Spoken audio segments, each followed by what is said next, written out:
Welcome to Commander Central, episode 259. Today we're back with another Decks You Play for Patreon supporter David Heiser's Xira, Arien, Jund Mill deck. I'm Max. And I'm Chris. Chris, it's just you and I driving the boat today. How you doing, man? Much better than I was yesterday. I was like dead to the world yesterday, you know. Bill Gates got me again, so... Oh, you're 5G compliant now. Yeah, Gotcha. I know. Ugh, just dying over here. Well, I definitely know how that felt. Mine took way more than 2 days to hit me. Mine took about almost a week after I got my second dose to hit me, and it knocked me on my butt for a couple days. So I'm glad to hear you're up and moving around again today, and hopefully the worst of it has passed. I hope so, too. So, today we're looking at a Jund Mill deck submitted by David Heiser, one of our Patreon supporters. What do you think about a Jund Mill deck, Chris? Sounds awesome.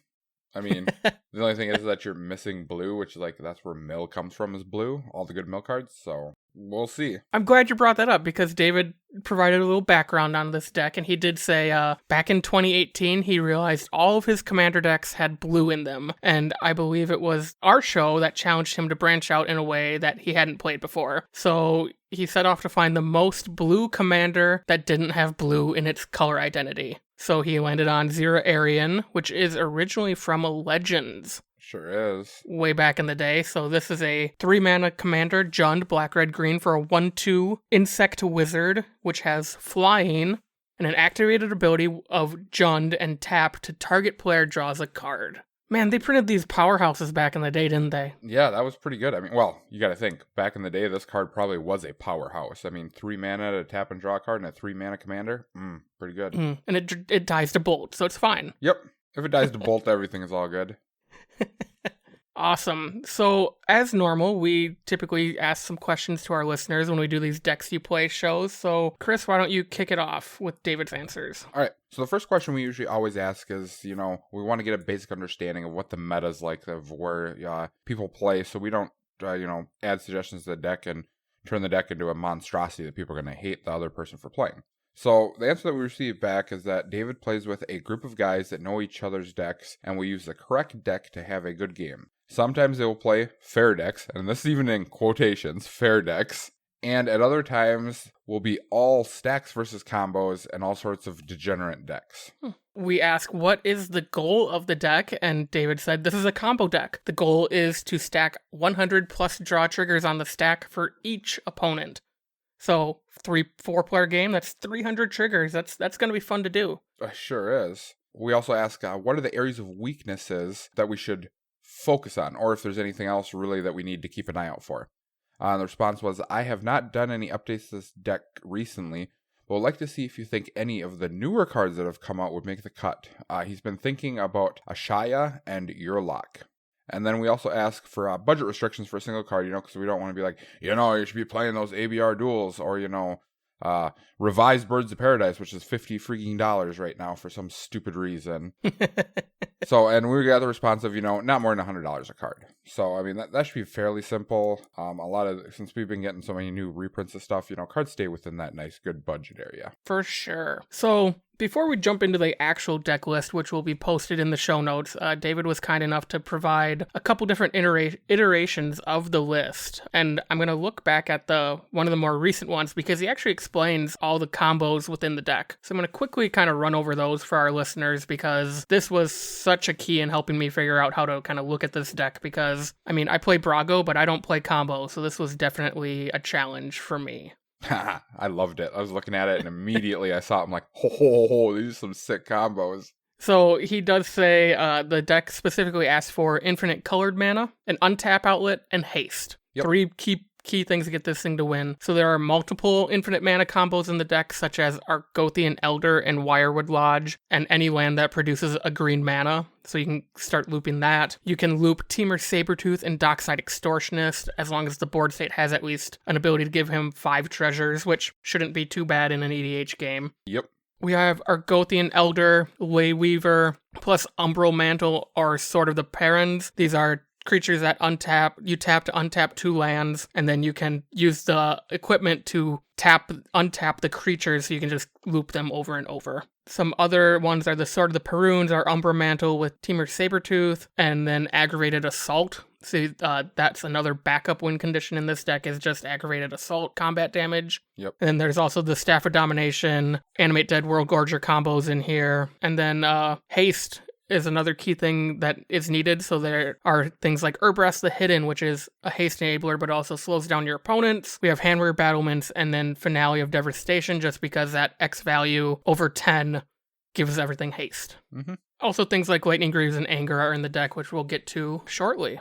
Sure will. So, Chris, where do we want to start? Should we start with the land base today? Yeah, why not start with land base? I mean, because honestly, that's probably, aside from the creatures, from what he was saying, that's probably the most powerful base, because the deck revolves around untapping the lands to create extra types of mana. For sure. So there are 34 lands. We'll just run through them quick. So there's a Blood Crypt, Bojuka Bog, Cascading Cataracts, Cinderglade, Command Tower, Darksteel Citadel, Deserted Temple, Field of Ruin. There are 6 forests, a Golgari Rot Farm, Gruul Turf, Handweir Battlements, like I mentioned earlier, Lotus Vale, Luxury Suite, 5 mountains, a Nykthos Shrine to Nyx, Overgrown Tomb, Rakdos Carnarium, Smoldering Marsh, Stomping Ground, Sunscorched Desert, Swamp, Wirewood Lodge, Wooded Foothills, and Wooded Cemetery. Mm-hmm. I like this land base for what he's looking for to do. Everything on here is right in your color combination, what you need. Tapping Nykthos for X amount of green is cool, but like he said, you need the triple color, so it's going to be kind of hard to, get anything, so you need to look for other sources that you can use that for, too. So, my suggestions for the land base, and this came out in core set 20, is Lotus Field. Now, this is very similar to Lotus Vale. It reads that it has hexproof, it enters the battlefield tapped, and when Lotus Field enters the battlefield, you sacrifice 2 lands. Now, you tap it for 3 mana of any one color. Now, we'll go back and we'll look at Lotus Vale, which is an older card from, Weatherlight? And that reads, when Lotus Vale comes into play, enters the battlefield, you sacrifice 2 untapped lands, or you sacrifice Lotus Vale. Now, you add 3 mana of any one color to your mana pool. Now, both these cards are almost identical in what they do, except for Lotus Field allows you to tap those lands first, for mana to do whatever else before you sack them. But it comes into play tapped, but it also has hexproof. So, I mean, it's a horse apiece for them, but either way, you're getting 3 mana out of 1 card, and I don't think it's going to hinder the game plan too much. Yeah, that is a great suggestion. Just having another one of those in the deck is never going to hurt. Although at 34 lands, sacking what would be 4 lands might be not the greatest idea, but I definitely like the inclusion. Yes. I mean, worst case, with the amount of, creature base that does, technically produces mana because they untap lands and stuff like that, I don't think it's going to hurt too much.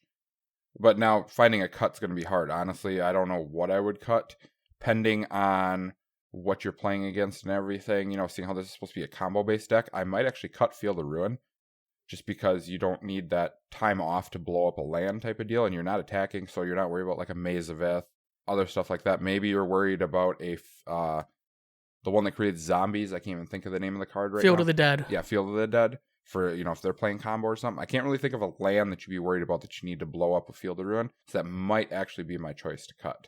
Yeah, I definitely agree with that cut. A couple suggestions I had, since they have now come out, putting in the rest of the event lands, the Battle Bond lands, since those came out in Commander Legends. Yes. To kind of shore up some of these colorless producing lands, like Sunscorched Desert.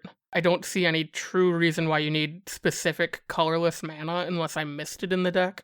So you could easily swap that out for the green-red Battle Bond land that came out in Commander Legends. Yep. Or no, that one was Battle Bond itself. Yeah, original Battle Bond. But, so you got the black-green one came out in Commander Legends? Yes. Yep. Yeah, the black-green one. And then it'd be the red-black and red-green would both have been originals, yeah, so. Otherwise, I was at first shocked to see all the bounce lands, the original Ravnica bounce lands, but the fact that they produce 2 mana makes total sense in being in this combo deck. All right, so we're going to discuss those lands here later, so everyone keep that in mind, because I'm actually building a Urlock. It's called All Combos. It's going to be one of my annoying decks, and when I'm upset with people, so it's going to come out. And there's actually quite a few combos in Jund that I'm going to suggest as the show goes on. So we're going to wait till we actually get into the creature base, and I will discuss those bounce lands and how we can break that. Perfect. Well, how about we move on to the artifacts? Chris, what do we have in the deck for artifacts? Artifacts. I can't seem to find them. Oh, wait, there they are. There's only 6 of them. No wonder I couldn't find them. So with the 6 artifacts, we have Lightning Greaves, we have Soul Ring, Sword of the Perins, Thousand Year Elixir, Umbral Mantle, and Vidalcan Orrery. Everything in here is, right on par, what you're looking for to do. Vidalcan Orrery, it's one of the few cards I dislike because it forces you, okay, gotta do instant speed stuff, and this is more of a, I want to win on my turn type of deal, which you can actually win on someone else's turn.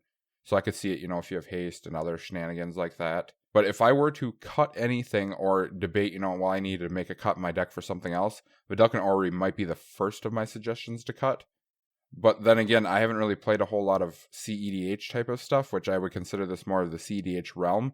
So maybe that instant speed becomes a huge, thing that needs to be in the deck. I'm not sure. Yeah, I definitely agree. I understand the overall value of Vidalcan Orrery, but the fact that I don't know how it really plays into, except for giving you stuff, flash. So maybe flashing in that Dockside Extortionist on your upkeep, bounce it back if you have the Sabertooth out, and just that's how you get the loop started. Yep. I think it's just a value piece in the deck. That's true. Any suggestions for artifacts? Not for the artifact base, just due to the simple fact that I wanted to try to keep this deck more revolving around the creatures type of base. Because that's what he said it was, like creatures untap lands, they do this, they do that. I stack infinite draw triggers. I mean, I could add, infinite mana sources out of colorless, but that ain't gonna do nothing for you. Right, yeah. I agree. My only idea would be maybe, since this is a deck that really revolves around the commander needing to be out, putting another piece of protection in there, whether it's a Swiftfoot Boots or a Mask of Avacyn, those very cheaply costed artifacts with a cheap equip cost to give something hexproof. Does Sword of the Animus, does that read basic land? I don't remember. Yes, it does. Okay. I was just thinking about that. I'm like, maybe we could start cheating out some of these, non-basic lands. But no, that doesn't work. Okay. After artifacts, why don't we jump down to the instants? Instants. Okay, I found them. Oof. Got them? Yep. What do we got, Chris? We have 9 of them. Another reason I couldn't find them, because there's lots of creatures and other things in this deck. We have Beast Within, Chord of Calling, Crop Rotation, Entomb, Fire Covenant. And for those of you that don't know, Fire Covenant is a 3 mana, 1 colorless, 1 black, 1 red, instant speed spell that reads, as an additional cost to play Fire Covenant, pay X life. Fire Covenant deals X damage divided as you choose among any number of target creatures. So it's kind of like the 3 mana black one. I'm just brain farting. Deluge. Yeah, I'm brain farting hard. Except for you don't have to worry about it hitting your creatures because you just direct it over to their creatures. So then we have Force of Vigor, Crossing Grip, Windgrace's Judgment, and a Worldly Tutor. I love all these. I mean, this is definitely a combo deck. So the tutors with Chord of Calling or Worldly Tutor being in here, those are huge. I'm trying to figure out if at Chord of Calling what the key pieces are going to be to go grab, where, if you need something at 3 mana, you're spending 6 for Chord of Calling, although the Convoke definitely plays a part in making that a lot cheaper. My only other idea would be maybe playing Shared Summons, which for 5 mana lets you get 2 creatures with different names out of your deck. I think they have to come into play because Chord of Calling puts it directly into play, whereas I think Shared Summons goes into your hand, does it not? It does. Yep. Yeah, it does. So I think that's the big reason why they're playing Chord. And I believe Chord is in there for the simple fact of you start generating all this mana, well, you need something to do with it, so you need to Chord into the key piece that you need. Whether it be, like an Anger or going for your Argothian Elder or something like that, just to put you into the lock portion where you can just be like, okay, now I just start doing all these stupid shenanigans. Yeah, sounds great. Do you have any suggestions for this category? 'Cause I do if you don't. I'll let you go through it, and I'm going to look at what I have in my notes here quick. Okay, so when I looked at this deck, I noticed kind of all the big pieces for this combo was here. And when I think about combo decks, I typically think about decks with blue in them. And how do blue players protect their combo? They protect their combo by using counter spells. Well, we're not in blue. So how are we going to do that in Jund? we need stuff that gives that instant speed hexproof or shroud of some sort. Yep. So, of course, the first two instants that came to mind were Heroic Intervention, giving all your stuff hexproof and indestructible. Yep. Along with Blossoming Defense, which is target creature gets +2/+2 and hexproof until end of turn. The other one that you could lump into that category too would be Veil of Summer. I thought that was the third one. Because that's also a recent card. That just popped in my head, because you discussed recent cards. It's not quite as powerful as the other ones, but it protects you from the colors of, most removal spells. Plus, you get to draw a card if someone played a blue or a black spell. So, so that's pretty good. Yeah, for sure. And if you're playing a combo deck, you're probably going to run up against a blue or black deck playing combo as well. Yep. The big thing, though, like I said, I haven't actually sat down to play a CEDH because I'm working on mine and, people want to play. But how much removal do they actually run is the thing? Are they too focused on their own combo to really play hardcore removal, or do they play like basic removal like the Beast Within, which is in this deck type of deal? I think it's depending on what the deck wants to do, because I know there are some CDH decks out there that aren't combo based, they're combat based, but they're just so fast. So I'm not an expert. I'm sure one of our listeners can chime in on Twitter and let us know where that kind of sits. Yeah. Soon I will know, everyone who's listening, because, I'm going to get the CDH deck built and play with other people who play it, and I'll get a feeling for it. So everyone else who does play, I can actually have an opinion on it. Gotcha. Okay, Chris, where should we go to next? Let's see. We did that. Why don't we just jump into the sorceries right away? Because all my big suggestions are going to come in the next 3 segments we're going to talk about, or the next 2 segments. Okay, so there are a dozen sorceries. We have Cut to Ribbons. It's a split card from Amonkhet. Demonic Tutor. Diabolical Revelation. This is a tutor from Corset 2013. Eldritch Evolution. Final Parting. Finale of Devastation. Green Sun Zenith. Hour of Promise. Pier's Whim. Profane Command. Reforge the Soul. And Vandal Blast. So we're looking at a bunch of tutors. 1, 2, 3, 4, 5. 5 creature tutors. 2 land tutors that get any lands and bring them into play. A wheel, and some reanimation spells. Okay. And I'm going to make a little note here because he did tell us that he recently just ordered a Vampiric Tutor, which is going to replace the Diabolic Revelation. Oh, totally. Yeah. So, because it just got reprinted Commander Legends, so there's more of them out there. It's still one of those expensive cards yet. It didn't really drop at all. So, but that is a really good replacement right there. Gotcha. How do you feel about Profane Command in this deck? The thing I like about this is, and this was something I was going to suggest in the deck, but I decided to take a different route. It's due to the simple fact that it has an X casting cost. So let's say you make, 12 million black mana. You can't quite make, enough of the 3 colors or something, or like 12 million black and green mana or something. This allows you to pump the mana into something to win the game. Or to, take one player out at least, type of deal. Where you don't have to rely so much on other stuff, which is one of the key things I'm going to start suggesting going forward. Because if you rely too much on just one combo, then it's too hard to actually win the game, because if someone realizes what the combo is, they just turn it off right away. So having these X casting cost spells is pretty good. Choose 2, target player loses X life, so you hit them for 13 million damage. And then you could return a creature from X your battlefield, or up to X target creatures gain fear, so you could come through to kill another person, if that's how the game has gone, Just having that is something nice. Personally, I'd probably run Exsanguinate over it, but the reanimation effect is pretty good. Right, yeah. Knowing that this deck makes infinite mana, I think that's another reason why, Diabolical Revelation is in here, because if you're at that point where you have infinite mana and you're missing 2 pieces, whether they're a removal spell and a creature or a couple creatures, just go grab them. Who cares? So yeah, this is great. I think this is more built to how his small meta plays. If you're playing with the same group of people, so these are probably the all-stars of the deck because he knows what his opponents are playing fairly routinely.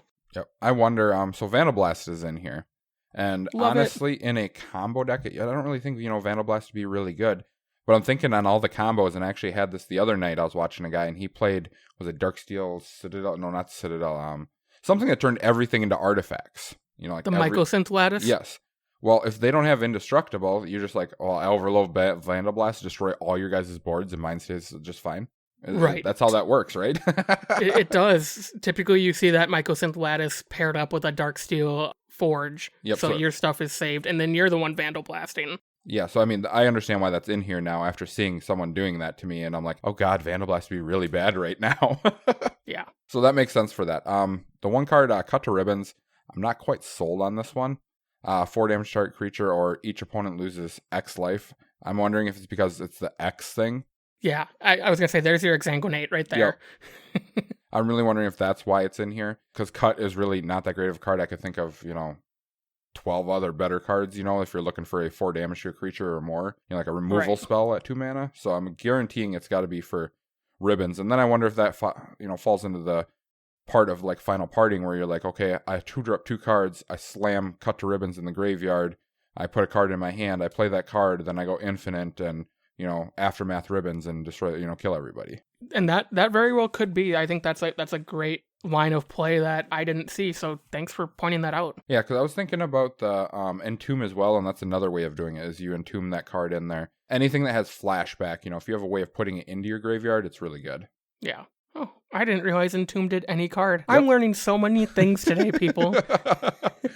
This is like my wheelhouse. This kind of reminds me of Legacy is what this does right here, all this stuff, so... Well, let's keep it moving, I guess. Let's move over to the enchantments. All right, we have 11 enchantments. We have Aggravated Assault, Animate Dead, Awakening, Dawn's Reflection, Fertile Ground, Growing Rites of Itlamok, which transforms into Gaia's Cradle, Market Festival, Quest for Renewal, Sylvan Library, Underworld Connections, and Utopia Sprawl. I love all of these, especially the land auras, because they're the ones that make the land produce any color or multiples of any color combination. Like, what was the big one? Dawn's Reflection. 2 mana in any combination of colors when you tap it. So if you put that on one of those Ravnica bounce lands, you're now producing 4 colors. Mm-hmm. Yeah, that's pretty good. One card that kind of got me, a little bit, and I understand this probably plays into the Vidalcan Orrery type of deal, because there's also a Seedborn Muse in here, and that is Awakening, which is pretty much Seedborn Muse on an enchantment. This is from Stronghold, which is a 4-mana enchantment, 2 colorless, 2 green. At the beginning of each player's upkeep, untap all creatures and all lands. So this is actually affecting your opponents too. So they're going to get, everything on tap too, but it's during their upkeep, So the player, whoever's turn it is, not really going to do anything for them unless they can do wild, wacky shenanigans during instant speed. But the other players can untap stuff, which, opens up the counterspell options, opens up the removal spell options. So I'm not sure how that plays against you. It might be something that I would, consider getting rid of. And I actually have a wonderful 4-mana enchantment I want to suggest for this. And that 4-mana... So do I. Do you? Yeah. That 4-mana enchantment is called Leyline of Abundance. It's 2 colorless, 2 green. If you have it in your opening hand, you get to play it for free, like all ley lines. It also reads, whenever you tap a creature for mana, add an additional 1 green. Now, for 6 colorless and 2 green, you put a +1/+1 counter on each creature you control. Now, I wanted to suggest this because this goes into the Yurlok of Scorched Thrash combos that I was discussing, because you suggested that you wanted to play this with a Raya or a Shia or something like that. Now, that combined with Yurlok, combined with your Umbral Mantle or your Sword of the Perrons, becomes infinite colored mana for everybody. Yep. Infinite and Jund. Yeah. Yep. Which unlocks the, where you make the infinite mana, you move the sword over to your commander, and then use the infinite mana to stack all the combat triggers or the draw triggers that you wanted to do. Or you spend all that mana and put +1/+1 counter on each creature you control and come through for damage. Or you just spend all the mana if you can attack, and guess what? All the mana's floating in everyone else's mana pools and they just die. So exactly. It's a horse apiece if you want to go that route with it. It's just something that I know that I'm personally going to be playing in mine as well. So you could keep that in mind, especially if you want to put Yurlok in the deck. Yeah, that is definitely one of the key Yurlok combos I've seen against some of the more higher powered Yurlok decks I've played against over the past year, since it came out. Yep. My 4-mana enchantment is not nearly as good as that one in hindsight. And I went more for plan B for combat. I was thinking Bear Umbra, because that has that attack trigger of untap all your lands. So if you have a couple lands with, those auras on, Dawn's Reflection, Utopia Sprawl, it might be that little bit of edge you need to maybe kick that combo off during combat. Yep. And it gives your creature +2/+2. So the other one that you could consider in the enchantment slot, and this is a lot slower because I do believe it reads during your upkeep, Max. Is that how it is when it checks it? Correct. That is Revel in Riches. And I do believe it's a 6 mana, 5 colorless, and a black for an enchantment. If you control 20 or more treasure tokens, you just win the game. It's like an auto win. And I know that you brought up, the Dockside Extortionist combo, with Temur Sabertooth, where you just get so many treasures. So if something happens where, someone's like, well, you can do all that you want, but I'm going to kill your commander in response or something, or kill something else in response. You have all this treasure sitting there, and if an enchantment's on the field, then you're just like, okay, you guys figure something out, and if you don't, then I just win on my turn. That's just how it does, Yeah, I agree that it's a slower win con, especially since there's not a lot of ways in this deck to kill your opponent's stuff.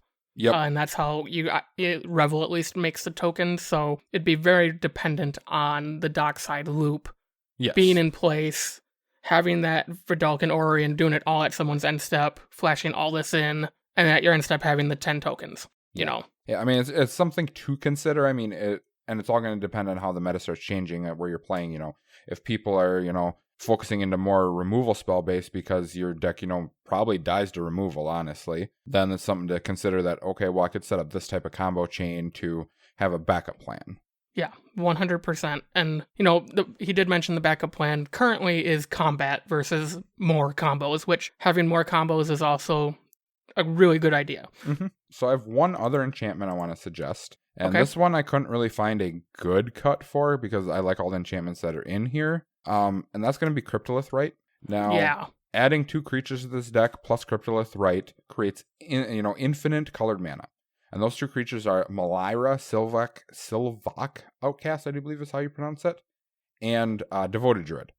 Now, that's, infinite tap of Devoted Druid because you can't get neg counters. Well, you're tapping it for colored mana off the Cryptolith Rite, and then you're untapping it, putting a neg counter. Well, it doesn't get it, tap it again. So that gives you infinite colored mana between the 3 cards right there. So it's another thing to consider. Now, I know that the deck is based around the lands, so kind of pulls away from your strategy, but it's something to keep in mind if it's something that, you're interested in looking at.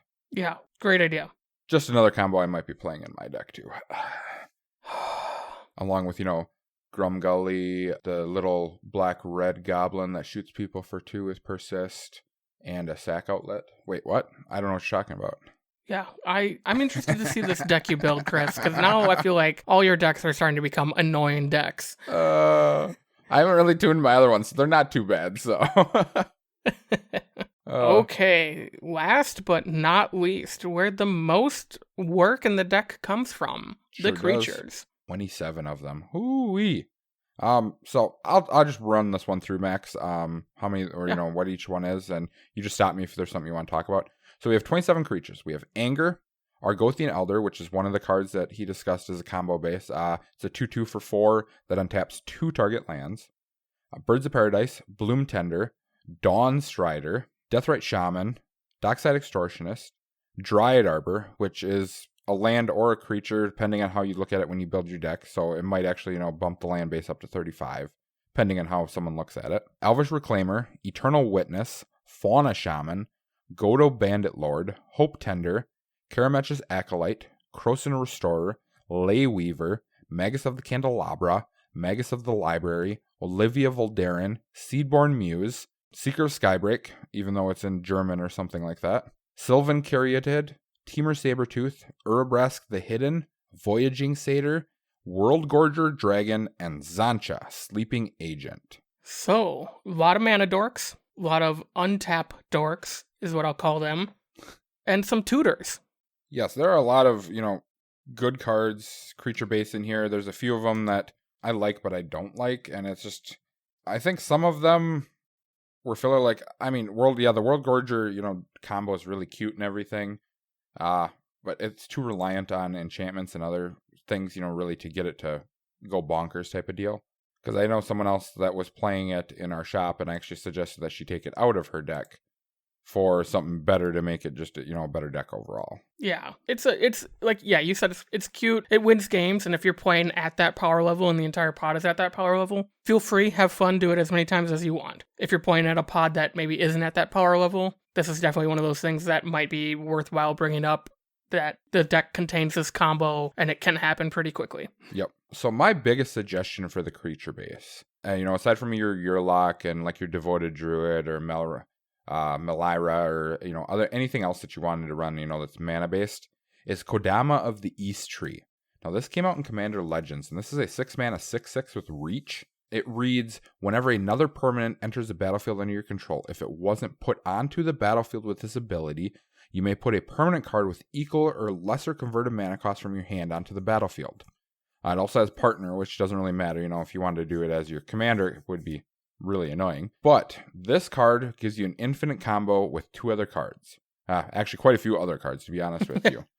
But the big one, and I'm personally playing this as well, is going to be your Field of the Dead and any of your bounce lands. So you play a bounce land, you have your X amount of lands you're supposed to from Field of the Dead, the triggers go off. You bounce the land back to your hand, you create a 2/2 zombie. Kodama triggers, seeing the 2/2 zombie, you play the bounce land for free. That triggers again, and you just do that infinitely. And you create infinite 2/2 zombies off of 3 cards that then, you have all these haste outlets anyways. So guess what? Now I have, a million 2/2s that are going to come through and just, wreck your day. That's so mean. That's so mean, and I love it. I love it so much. And also, Kodama's not an expensive card. Like, I think I picked up my Etch foil for like $5, so it's actually really cheap. Not to mention, this with what your deck does anyways, you could play a different creature. You don't have to do like the combo base that way. It could be something else, and then you get to replay the land again. And then, if you have your untap outlets or whatever, you can untap the land, float the mana. Now it bounces back. You play something out of your hand, tap it, drop a land again, untap it, do something else, little other shenanigans you could do where you couldn't be as vicious as what I'm suggesting. It's nice to see you have a nicer side sometimes, Chris. Not really. Just kidding. That's I know why, you're a nice guy. That's why I suggested the Field of the Dead right away.